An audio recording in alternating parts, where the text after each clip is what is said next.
Gingerbread Baby by Jan Brett.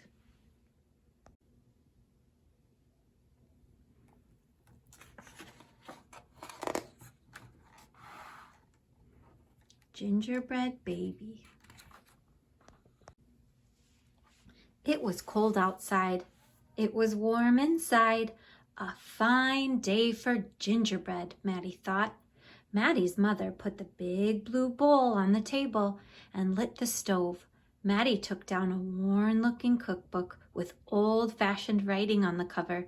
He opened it up to the page that said, Gingerbread Boy. They measured and mixed. Maddie rolled the dough into the shape of a gingerbread boy and they popped him in the oven. Bake a full 8 minutes. No more, no less. Do not peek, the recipe read. Maddie listened to the clock. Tick, tock, tick. 1 minute, 2 minutes, 3, 4, 5. Maddie couldn't wait any longer. He opened the oven door to take a peek. Instead of a gingerbread boy, out jumped a gingerbread baby. He pranced around the big blue bowl. I'm the gingerbread baby, fresh from the pan. If you want me, catch me if you can. Maddie's mother reached for the gingerbread baby to put him back into the oven, but he ran all around the kitchen. The door opened and in came Maddie's father. What's that delicious smell? He asked as the gingerbread baby tumbled through his legs and outside into the yard. He ran by the tabby cat. She twitched her tail and sprang at him. They rumbled and tumbled, but the gingerbread baby came out on top. He ran toward the garden wall.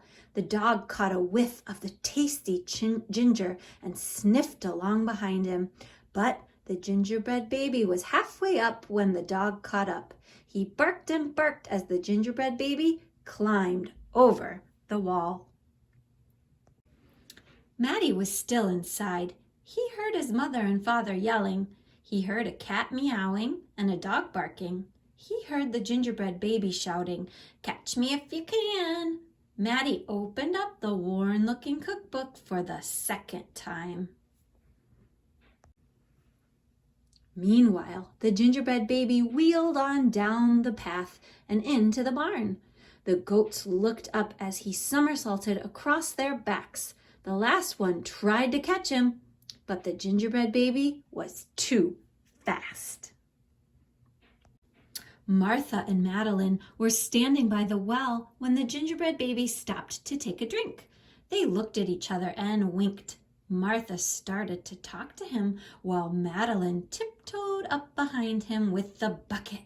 But they couldn't fool that gingerbread baby.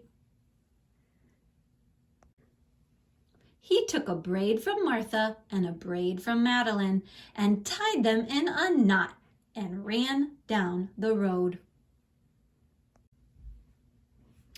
Back in the house, Maddie stirred, mixed, and rolled the dough. He shaped it, put it in a pan, and into the oven.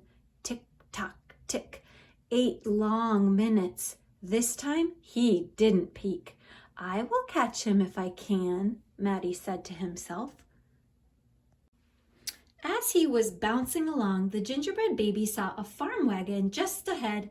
He jumped in and settled down for the ride next to a mama pig. The smell of gingerbread was too much for her. She tossed him high in the air, closed her eyes, and opened her mouth. But the gingerbread baby twisted in the air and came down hard on her porky snout. I'm the gingerbread baby, too quick for the mother and father, too fast for the cat and the dog and the goats, too clever for Martha and Madeline, too smart for the mama pig. Who's left? Catch me if you can.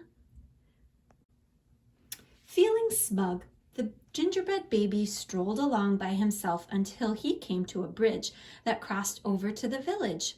Just as he got to the middle, he heard running feet behind him and saw a crowd of villagers ahead of him. The gingerbread baby was trapped. He jumped up onto the railing, did a backflip through the air, and landed on a chunk of ice floating down the river. The ice bobbed along with the gingerbread baby dancing on top and singing in a loud voice, "Look at me, and what do you see? The best gingerbread baby ever," until his feet got cold and he jumped ashore. Who was that watching from the trees? It was the fox. He crept up behind the gingerbread baby, ready to eat him up. But the fox couldn't help himself, and he licked his chops. Smack, smack. The gingerbread baby heard him and ran as fast as he could.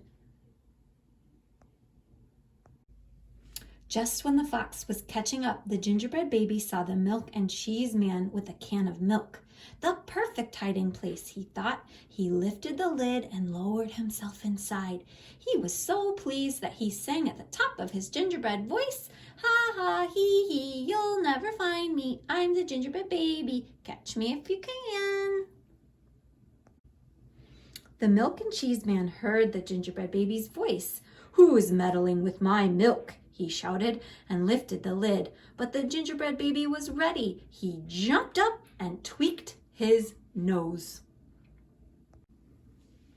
Now the milk and cheese man, the fox, the villagers, the mama pig, Martha and Madeline, the bleating goats, the barking dog, the meowing cat, the father and the mother were all after the gingerbread baby and getting closer, and he knew it.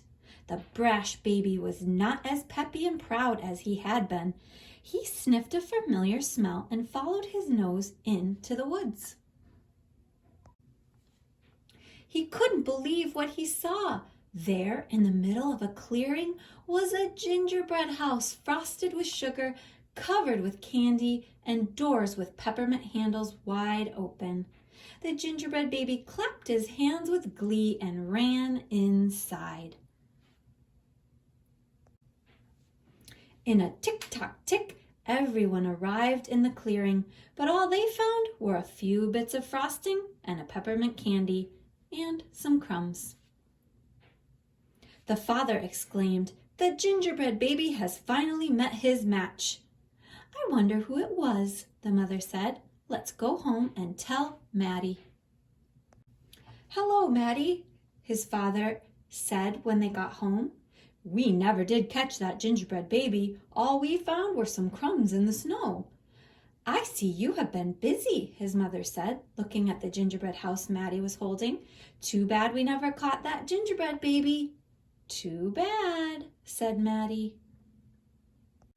Only Maddie could hear the tiny voice from inside the gingerbread house. "I'm the gingerbread baby, lucky as can be, to be living in the house that Maddie made for me."